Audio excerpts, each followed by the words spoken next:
Screen पे आपको दिख रहा होगा, आपको यहाँ पे कैंडिडेट लॉगिन, जिसमें आपको आपका आईडी और पासवर्ड जो आपको मिलेगा वो फिल करना है। सबसे पहले आप लॉगिन आईडी फिल करोगे। लॉगिन आईडी फिल करने के बाद उसके बाद आप फिल करोगे यहाँ पे अपना पासवर्ड। तो जैसे ही आप पासवर्ड फिल करोगे उसके बाद आपको लॉगिन पे क्लिक करना है। लॉगिन पे जैसे ही क्लिक करोगे उसके बाद आपको साइन इन पे क्लिक करना है। साइन इन पे क्लिक करने के बाद इंटरफेस खुल जाएगा। उसके बाद स्टार्ट टेस्ट के ऊपर आपको क्लिक करना है। जैसे ही स्टार्ट पे क्लिक करोगे तो इसका इंटरफेस खुलने में मतलब कि 5-10 सेकंड का टाइम लगेगा। विद इन 5-10 सेकंड में ये इंटरफेस आपको खुल के दिख जाएगा। उसके बाद आपको ये इंस्ट्रक्शन का दिखेगा, ये आपका 1 मिनट तक चलेगा। इन इंस्ट्रक्शन में इन्होंने बता रखा है कि कोई भी नेगेटिव मार्किंग नहीं है। टोटल 3 क्वेश्चन है। 3 क्वेश्चन में से कोई भी 2 क्वेश्चन आप कर सकते हो। एक क्वेश्चन आपका 40 मार्क्स का है, तो टोटल 80 मार्क्स का आपका प्रैक्टिकल रहेगा और 20 मार्क्स का आपका वाइवा रहेगा। जैसे ही नेक्स्ट पे क्लिक करोगे तो आपका प्रैक्टिकल क्वेश्चन आपको दिख जाएगा। ये थोड़ा सा टाइम लेगा, क्वेश्चन पढ़ना है फिर आपको। और यहाँ पे जैसे सबसे पहले एक्सेल का क्वेश्चन है, यहाँ पे टेबल दी हुई है। टेबल में आपको क्या करना है, टेबल पहले आपको बनानी पड़ेगी। तो यहाँ पे जो ये टेबल है ये कॉपी पेस्ट नहीं होगी, आपको अपने मतलब कि खुद ही ये टेबल बनानी पड़ेगी। इसमें कॉपी पेस्ट जो क्वेश्चन है वो नहीं होगा। तो यहाँ पे लेफ्ट साइड में आपका क्वेश्चन है, राइट साइड में आपको उस क्वेश्चन को अटेम्प्ट करना है। जैसे कि मैं थोड़ा सा आपको यहाँ पे एक डेमो की तरह करके दिखा रही हूँ। जो भी चीज़ें इन्होंने लिख रखी है एज इट इज़ वही चीज़ें आपको यहाँ पे लिखनी है। तो सबसे पहले आप इंसर्ट पे जाओगे। क्यों जाओगे? क्योंकि हमें टेबल बनानी है। तो टेबल में आप काउंट कर लो कितनी नंबर ऑफ कॉलम एंड रोज आपको इंसर्ट करनी है। तो उनको काउंट करने के बाद आप फिर सेल एरिया सेलेक्ट कर लोगे। तो पहले काउंट करेंगे, उसके बाद यहाँ से हम सेल एरिया सेलेक्ट करने के बाद एक टेबल ड्रॉ हो जाएगी हमारी। तो जैसे मैं आपको अभी दिखा भी देती हूँ कैसे करना है। ऐसे ड्रैग करके आप काउंट करते हुए चलेंगे साथ में कि कितनी कॉलम हो गई हैं, एंड देन फिर नीचे ड्रैग करोगे कितनी हमें रो लेनी है। तो जैसे आपको दिख रहा होगा यहाँ पे आप रो को भी काउंट कर लोगे साथ में ही।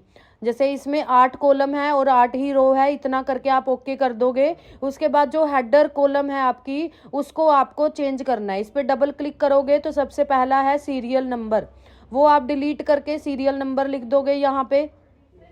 उसके बाद ऐसे 1 बाय 1 चीज़ें आपको करनी है। पहले आप हेडर रो को निपटा लो, उसके बाद देन और एंट्रीज हम इसके अंदर कर लेंगे। फिर उसके बाद यहाँ पे ईयर का है कॉलम, वो आप करोगे। उसके बाद आपको दिख रहा होगा यहाँ पे कोर्स 1, कोर्स 1 आप लिखोगे। उसके बाद कोर्स 2 आप लिखोगे एंड देन कोर्स 3 आप यहाँ पे लिख दोगे। मतलब कि जो क्वेश्चन में लिखा है वही एज इट इज़ आपको लिखना है। आप अपनी मर्जी से अपना खुद का कोई भी कंटेंट नहीं लिखोगे। तो उसके बाद आपको कोर्स 4 लिखना है एंड देन आप यहाँ से हॉरिजॉन्टल भी मूवमेंट हो रही है। अगर आपको पूरा क्वेश्चन नहीं दिख रहा तो आप हॉरिजॉन्टल मूवमेंट भी करोगे साथ में। तो लास्ट है वो एवरेज का है। तो एवरेज लिखने के बाद ये सारा डेटा आप एंटर कर देना और जो भी इन्होंने बोल रखा है वो सारी चीज़ें आप पर कर देना। उसके बाद आपको नेक्स्ट क्वेश्चन पे क्लिक करना है। तो ये नेक्स्ट क्वेश्चन आपका खुल जाएगा। अब नेक्स्ट क्वेश्चन आपको दिख रहा होगा एमएस वर्ड का है। यहाँ पे पहले ये आपको पैराग्राफ पूरा राइट करना पड़ेगा। यहाँ से जैसे मैंने आपको पहले ही बताया है, क्वेश्चन आप कॉपी पेस्ट नहीं कर सकते, क्वेश्चन को आपको राइट ही करना पड़ेगा। तो आप क्वेश्चन को राइट कर दो। जैसे डेमो को तौर पे मैं आपको यहाँ पे दिखा रही हूँ, 1-2 लाइन रेंडमली कुछ लिख के दिखा रही हूँ। तो यहाँ पे आपको एज इट इज़ लिख के करना है। आपको कोई जूम इन जूम आउट कुछ भी नहीं करना यहाँ पे। और यहाँ पे आपको सेव करने की भी ज़रूरत नहीं है, ऑटो सेव हो जाता है। एमएस वर्ड में जब आप ये चीज़ें लिख रहे हो तो आप सेलेक्ट करके कॉपी कर सकते हो, कट कर सकते हो, पेस्ट कर सकते हो। जो आप लिख रहे हो उनको करोगे, बट जो क्वेश्चन है उसमें से कुछ भी कॉपी पेस्ट नहीं होगा। क्वेश्चन को आपको खुद ही करना पड़ेगा। जैसे आप देख पा रहे होगे, अब अगर मेरे को यहाँ पे फाइंड रिप्लेस करना है मेरे को, तो आप देखो यहाँ से रिप्लेस की आपको पता ही है। सबसे पहले फाइंड का कंट्रोल F होता है, कंट्रोल F प्रेस कर लोगे आप। उसके बाद रिप्लेस के लिए कंट्रोल H का यूज़ कर लोगे। तो एक बार मैं आपको ये करके दिखा रही हूँ। यहाँ से फिर ये सेलेक्ट करके कंट्रोल F रीड ओनली आ गया। देन यहाँ पे अगर आप करोगे इस पे नीचे करोगे तो यहाँ पे देखो राइट लेफ्ट साइड में आ गया रिप्लेस विद। रिप्लेस विद मैं इसको रोम के साथ रिप्लेस कर रही हूँ क्योंकि क्वेश्चन में यही बोला हुआ है आपका। रिप्लेस ऑल कर दोगे तो ये जहाँ पे भी रीड ओनली है वहाँ पे रोम लिखा आ जाएगा। तो बहुत बेसिक सा क्वेश्चन आपको दिख रहा होगा।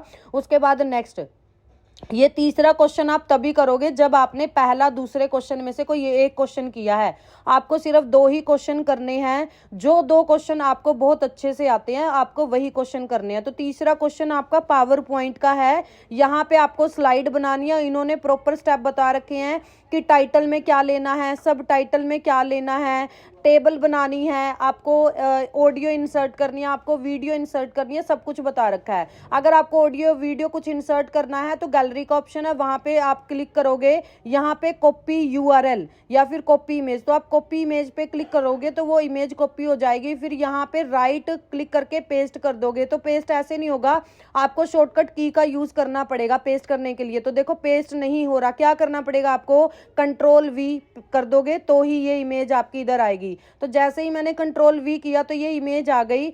मीन्स यहाँ पे आप खुद से वो नहीं करोगे, आपको शॉर्टकट कीज का यूज करना पड़ेगा। और ऑटो सेव है, यहाँ पे आपको बार बार सेव करने की जरूरत नहीं है, अपने आप ही सेव हो जाएगा। तो गैलरी में जाओगे, अगर आपको वीडियो लेनी है तो वीडियो के ऑप्शन है यहाँ पे, कॉपी वीडियो एंड यूआरएल। अगर आपको ऑडियो चाहिए तो ऐसे ही ऑडियो भी आप कॉपी कर सकते हो और उसका यूआरएल भी साथ में कॉपी हो जाएगा। तो जो जो इंस्ट्रक्शन दे रखी है वो कर देना। देन अगर आपको प्रीवियस क्वेश्चन देखना है तो प्रीवियस पे आप क्लिक करके ऐसा प्रीवियस क्वेश्चन आ जाएगा आपका, आप वो भी देख सकते हो। अदरवाइज नेक्स्ट पे क्लिक करके अगर आपके क्वेश्चन हो गए हैं उसके बाद रिव्यू पे आप टिक मत करना। आपको रिव्यू पे कहीं पे भी कोई टिक मार्क नहीं लगाना है, जैसे मैंने यहाँ पे लगा दिया, बट आप कोई भी रिव्यू के ऊपर टिक नहीं करोगे। अगर आपके क्वेश्चन हो गए हैं तो आप सबमिट पे क्लिक करोगे, उसके बाद यस सबमिट द टेस्ट, और आपको मैसेज मिलेगा टेस्ट सबमिट सक्सेसफुली। तो यहाँ पे आपका जो टेक्स्ट है वो सक्सेसफुली सबमिट हो गया है। आपको सिर्फ इन्हीं बातों का ध्यान रखना है। Thank you.